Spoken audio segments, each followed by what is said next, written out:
Hello and welcome to the Dog Savant podcast. My name is Brett Endies. I'm a professional dog trainer. This podcast is to help you if you are a dog or puppy owner seeking dog training or behavior advice.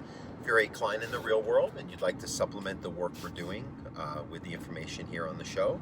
And of course, if you're anyone who's just interested in the life of a professional dog trainer, learning more about dog behavior and the rants of me, Brett Endies, the show is for you. Welcome. Thank you for listening. Anyone who subscribed and shared and sent me questions and all that, thank you, much appreciated. If you do want to support the show more, you can go on my site or on the Patreon site. It's patreon.com/thedogsavant, THEDOGSAVANT. You can email me, dogtrainingla@gmail.com. And you can, if you'd like to meet with me in person for one-on-one online sessions via Zoom or FaceTime, you can reach out to me again via email, or you can go on social media at The Dog Savant, and we can set up a time. I'm doing them at a major discount for my normal in-person sessions, and to accommodate COVID, it's really been working out great. I've done whole podcasts on the subject. You can see the testimonials. No one has complained yet. My experience for over 25 years allows me to have a pretty good grasp of what's going on, even through a camera, and I can demonstrate well and coach people. And it really works out the same because the dogs listen to me pretty quickly, so I have to apply it, whether it be a boarding and train, in person, one-on-one, or virtually. I have to make sure the owners can do it when I'm not there with them. So please reach out to me if you have any questions or interested in trying out a session. We do a first introductory. Works out great. So I wanted to talk more. There's a lot, I don't know. I don't want to drop names and all that. Maybe I will, just quickies. But I thought it'd be interesting. I've talked about it in other podcasts. I was the Hollywood dog trainer guy for at least a few years. I had a real niche of these clients of high net worth and celebrities and all your LA gang. And it was even kind of cool how I was living in Colorado, a normal life, but I get to fly in there a couple times a month to see my clients. And hopefully one day I can still do that. I would love to just be able to do that as a, here and there I can come out there and still see people, because I get calls every day. I just have to see them online, like I was just describing, instead of in the real world. But it was an experience, right? Dogs are dogs. They don't really have any perception of where they live. Sometimes they're having these, opulent surroundings and all of their personal needs tended to, but they're anxious, they're miserable, they don't feel like dogs, right? But, I've alluded to, maybe I've dropped a few names of my experience, but I figured, I don't know, instead of talking about dog behavior, I'll just talk about, a couple celebrities, my experience as a trainer related to them as their dogs, with their dogs, any things I've observed that, within the reason of being appropriate. There's a lot of things I'd observed that it just out of maybe respect at this point in my career and fear of just having a legal problem, but also just, I don't know, I just think I can keep it light enough and still interesting and keep it on the topic of dog behavior and how some people of means are wonderful with their dogs and how some people with their means absolutely are terrible. All right, so let's see. So let's start with the one that I did the most hard time around, Eric Roberts. Now, most people are more familiar with his sister Julia or his daughter Emma. I actually stayed in his guest house for about a year. He's a family friend, and they were just gracious. They allowed me to stay there at a very low rent just to get my establishment in Los Angeles. They connected me with people, gave me opportunities. Hell, I even hosted their podcast once, right? I don't know why they had faith in me to do that, but I did it. You can go look it up, and it's probably somewhere on the internet. So with them, so Eric has a reputation, right? He's a great actor. I've always, as a kid, that's what was kind of cool. Is I'm like, I know this guy. I'm a fan. Holy shit! Best of the best. Hope of Greenwich Village. But it's him, and I live with his family. His wife, Eliza, admittedly, I spent a lot more time to and interact with. He was sort of not even there often, but when he was, he kept to himself, had a few little conversations, but always nice to me. He has a reputation for being a hothead, difficult, so on and so forth. I think that's part of why he didn't become as famous as he potentially was or used to be. But nonetheless, good guy. I really can't say much bad, although I heard him yell a few times, but look, I've yelled more than a few times, so you can accuse me of the same thing, so I'd be a hypocrite to judge him for that. And I just, I think he's, he loved my dog. He didn't really interact with it much. His wife, who, again, I love her. You never listen to this, but if she ever did, it's not personal, but you really have too much emotion towards animals without understanding the leadership, structural needs that they require as well. So it got to the point where, like, she like, I would go out to work for a few hours, and my dog had gotten exercise and bathroom needs met, and he just needed some downtime in the apartment I rented. And she would just go let him out because she felt bad. And then it got to the point where one time I went to approach her, and he was clinging to her under the desk, and he started growling at me when he didn't realize it was me. And I'm like, your dog's protecting you from like everyday people. And even though he didn't know it was me, and that's sort of an issue right here. I have to draw a line. And a lot of celebrity people, when you call them out, because a lot of people need something from these people. I saw Eliza, as sweet as she is, she wanted to help so many people, and there were so many hanger-oners who weren't doing the work themselves. And that was why I said, any opportunity you give me, a meeting or whatever, I'm going to pull my weight and definitely pay my rent and do everything I can. So again, I felt bad in some ways, but that kind heart sometimes makes it hard to, those people, like, sometimes, like, they don't know how to hear, like, hey, cut this shit out, because the people want so much from them. It's like almost like they don't know how to hear anything but like getting their asses kissed. And that's a common theme for a lot of these people of high net worth, or who don't operate with people on their level, or people who don't really need, anything special for them other than to do their job, which I really tried to portray that, even with my paying clients, right? Not just the celebrity I live with. So that's my story about that. I don't know if anything else comes up.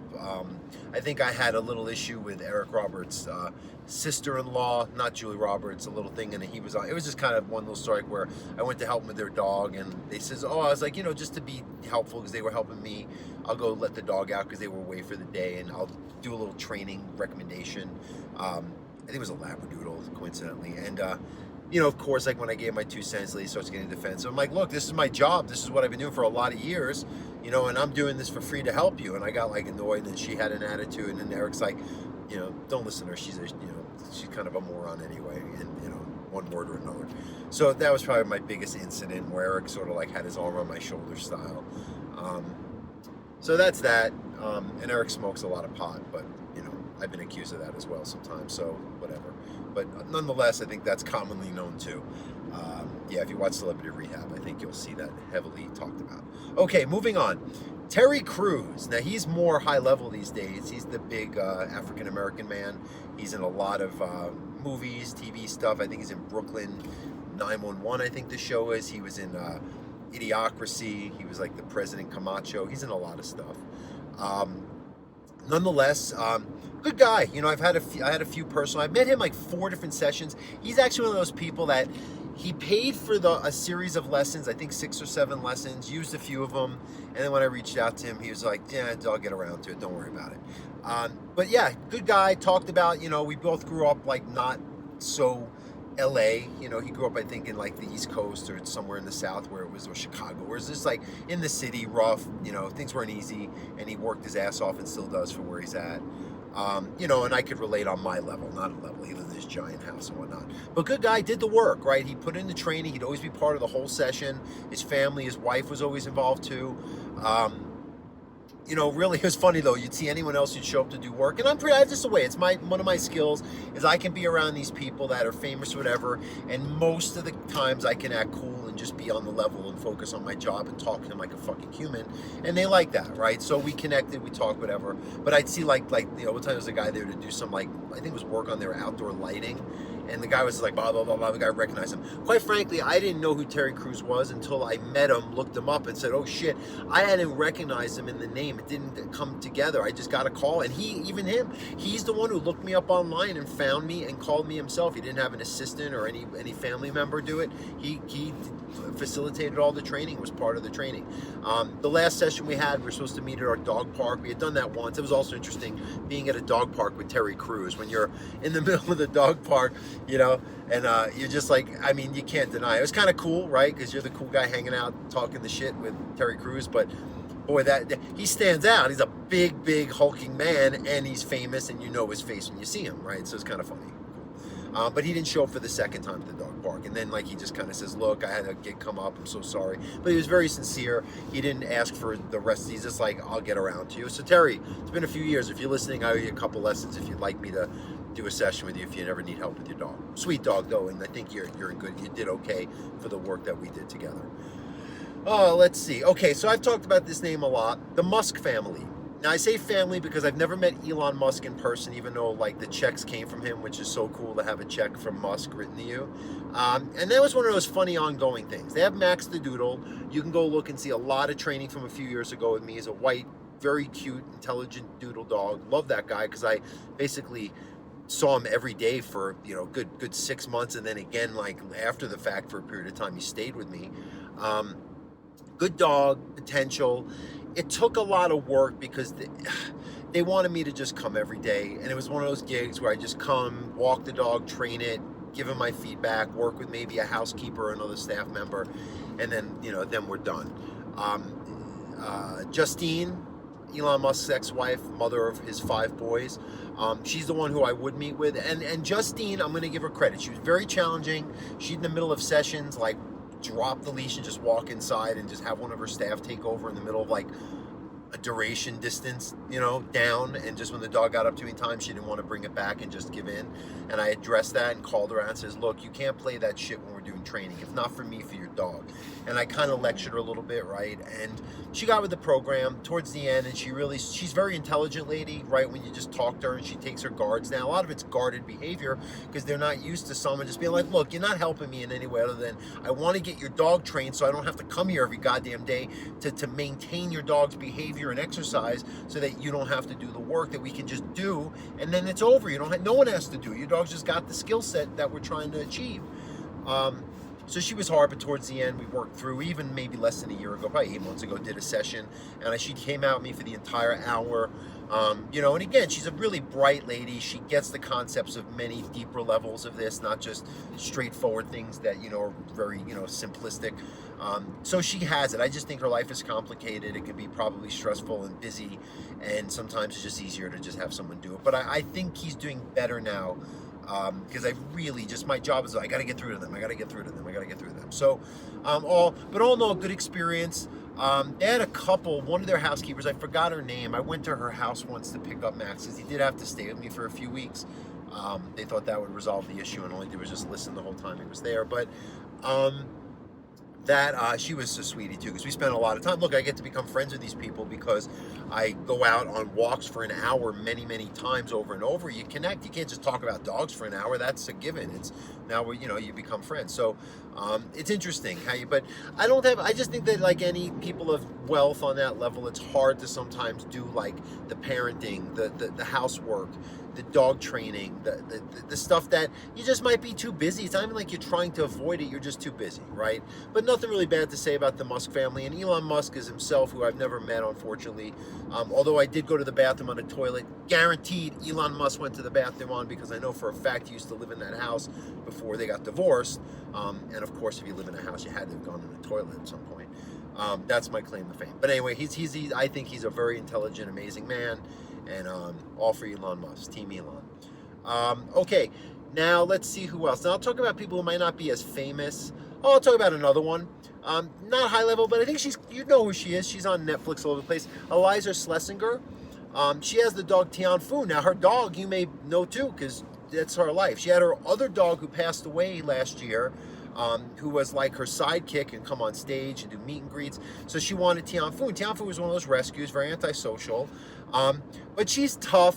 She's like, she doesn't have like these things like where if you talk frankly with her, she starts getting defensive. She's like, oh, fuck, we're being real here. I'll be real with my dog. So her and her husband both did really good work. She's funny. She was always good to me. Again, nothing bad to say. She was just real. I think, again, if you talk to some of these people, especially comedians, and you're like, look, I'm fucked up in the head like you. I'll curse. I'll talk. Let's talk about reality here. Let's not candy coat things. Like, oh, good. I can be myself. And a lot of times you just get into it, and she did the work, always came to sessions. Another one, we're out in public. I don't know why a famous person would want to meet me right on Hollywood and Vine, like right in the heart of where all the tourists go, where they think they're going to see celebrities, and then you go, and then she's out there, she's so animated and funny, but like, yeah, it was kind of interesting to see that too. And again, you're out in public, it's like, now I'm part of this for the hour. It's kind of interesting. So Eliza Schlesinger's another client. I saw her very recently. We worked together back December, January, so very recently, right before COVID. Let's see. Okay, now I'll talk about one, and I've talked about it like kind of abstractly. His name is Jeff Franklin. Now, most people know the house Full House, or more recently the house Fuller House, the Olsen twins, those kind of people. Bob Saget, that whole John Stamos. That's the producer Jeff, and he was my client. Now that's the guy I always talk about who had the nanny for his dogs. He had this young girl from Oklahoma who was here to be a model, and God knows what other reasons. Coming in a few times a week to be the dog's nanny and care for them. Now, granted, she was great with the training because it was her job to do this, and I think just how she was raised, she was more realistic about animals, so she knew how to do what's required. But he was tough, he's a nice man. He would listen, but then he would just like, all right, you guys finish the lesson, and he like, let's have the staff do it. He'd have 8 people working on his house. He lived in like his own personal hotel. As a side thing, what was really interesting is he lived on the site where the Sharon Tate murders were, and he had his house built on CLO Drive. So if you go look it up, the Tate murder, his name is Jeff Franklin, you'll see this giant house I used to go to pretty much every day, and they would just renew, the lessons every time, and I would just come and basically give him a little review here and there when he was home, and he'd say, okay, great, I'll go back to my massage now and do what I'm doing, and then we do the dog training. So again, nice people, nice man, never did anything towards me, always paid his bills, tried his best, but completely, clueless when it came to what his dogs needed. He just wanted to do what he wanted to do because he gets his way, but his dogs, they don't care. They could care less. If you own the world, if you are the king of the universe, it's all about the relationship you have, creating structure, not letting them have to feel too responsible for situations. And these dogs had a personal chef aside from a nanny. There was like 10, 12 bedrooms in the house. They had their own bedrooms. They had a pool grotto with a river and a second pool and a slide and caves, all for them, right? Most of the time it was just the nanny and them hanging out in the house in the yard with just some staff cooking or cleaning something or fixing something, right? So again, that was a challenging one as I kept coming time after time, and I tell him, and the house manager was great. He got it. He so got it. He was like from a Eastern Bloc country. He got it. He was right on the level. He heard what I said, but it was getting Mr. Franklin to follow through. Very, very challenging. So his dogs, they were just 2 nice golden retrievers, Loli, Woody and Lola. And their brother, sister, another bad choice, getting litter mates, but what am I going to do? You get them, we got to work with it. And, the dogs were quite different when we were around, me, the nanny, some of the staff, versus when he was around. Dogs had more at stake and were jumping and wild and reacting to guests and attacking people swimming in the pool. I had it where we were in swimsuits, in the pool, doing our thing. Dogs were fine. Dogs didn't have this issue because we had a different association when we were present as humans versus the primary. So another very, very challenging situation. Let me see. Let me think if I can think of one more. I mean, there's so many. And a lot of them are like people, like if I point the 6 degrees of separation reference, it would make sense. Let's see. So this one is very famous in the business world, the Saperstein family. Mrs. Suzanne Saperstein, I guess she got divorced from a very wealthy family from Europe that just owns like forestry products, and I mean, real high level. And again, I worked with her for a few minutes. She was pretty good. Her mind said she understood it, but there's no way she put the time in. She didn't bond with her dogs the way they're supposed to. These are actually the 4 Huskies. If you see me post about the Husky brothers, they're the ones that, and I give her credit, right? She kept me busy. The dogs are doing great with training. She was happy and satisfied with the original work. So she's like, well, I'd like you to keep coming back. It gives them something to do so I don't have to. Can you teach them to pull a cart? Sure. Let's measure them, get some custom harnesses made in a cart. And we'll check carting, and we got some carts, and I took the time. There's plenty of videos on my YouTube from a few years ago, some Instagram posts of the process, and then me carting through Beverly Hills. I think I'm the first person to get drawn by Huskies past the Hotel Beverly Hills, the Beverly Hills Hotel, that famous old hotel there. So again, like, nice enough, was always respectful of me. One time she got a little out of line or something, and I was like, a few minutes later, I was like, listen, I don't know if you think I'm just like some other kind of worker here, but it doesn't go that way. When I was doing it in LA like this also, I still do have a great reputation. I worked hard. I was 99.9% of the time punctual, even with LA traffic, and I stand behind. I'm like, look, if you have a problem when I'm here to do a good job and giving you value, and you know I do my best consistently, and you give me shit like I'm some other person you can bully, I'm gone. And I set the record straight, and after that she was fine. But some of these people too, you can't let them do that. They think that you need them. It's like, you're not my only employer. I give you respect like you are my employer, and I want to give you more than the value you're paying, so you're always more than satisfied, because that's how, and it helps your dog, and it just makes me feel good about what I'm doing every day as my work. But lines don't get crossed, and that was sort of the reputation. Brett's going to help you. He's going to be the best you can get. He's going to work hard. He's going to care. He's going to try so hard to do the job. But don't mess with him. Don't play games unless he did something deliberate or he made a mistake consistently that he could have controlled and he didn't take action. So that was with that. I had to kind of draw the line once. But other than that, good. I miss those dogs. I spent a lot of time with them. And then Omar was one of her workers. You know, these other people have big houses, so they need maintenance. They need someone who's like on the property every day, just doing the little knickknacks, moving stuff, doing some stuff aside from just like regular, cleaning, cooking, gardening, things like that. So Omar was that. Omar was one of the hardest working guys I knew. He used to do for Mrs. Saperstein, and then at night and on weekends he would work for Susan Wagner from Heart to Heart. I think it's Susan Wagner, that actress. She was famous in the 80s. And he was Mrs. Wagner.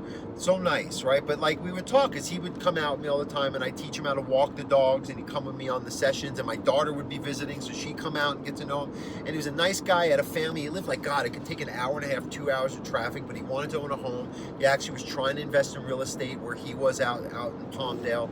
And, we talked. He gave me advice. He linked me up with my first mortgage broker, actually, when I bought my first home out there. So I miss Omar. He became a good friend. He linked me up with a lot of different people. I might actually reach out to him now that I hear myself talking about it. Good guy. I must have spent a good 100 hours with that guy, just talking and walking and shooting the shit. Good guy, Omar. All right, so that's my Hollywood, at least for now, story. I have many others, but that's the ones that I could roll off my head while I'm here taking my little drive this afternoon.